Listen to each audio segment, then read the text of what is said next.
มาพี่น้องมาลงคลิปบ่มีแนวลงคลิปพี่น้อง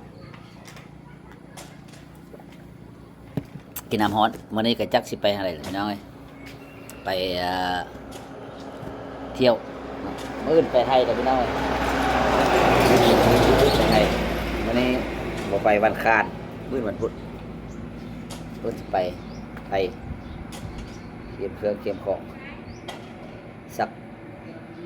ผ้าพี่น้องเอ้ย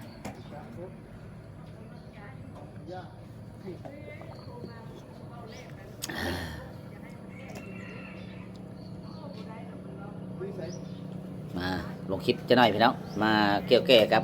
แอดโดลิสเมื่อคืนนี้ก็เฮ็ดบริษัทนั่งฟังยังไม่เข้าใจซักหลายบริษัทหลายพี่น้องบริษัทต้มบริษัทบ่ต้มก็มี มันหลายบริษัทพี่น้องมัน2-3บริษัทเนาะไปแชร์คลิปให้เขาแล้วก็ไปขายสินค้าให้เขาขายไปแบบเข้าไปเบิ่งนะพี่น้องบริษัทแอดโดลิส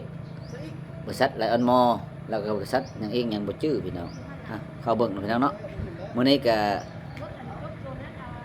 ลาพี่น้องก่อนพี่น้องคลิปนี้ฝากพี่น้องกดไลค์กดแชร์ถ้าผู้ใดมักบริษัทใดก็เข้าไปเลยพี่น้องเนาะ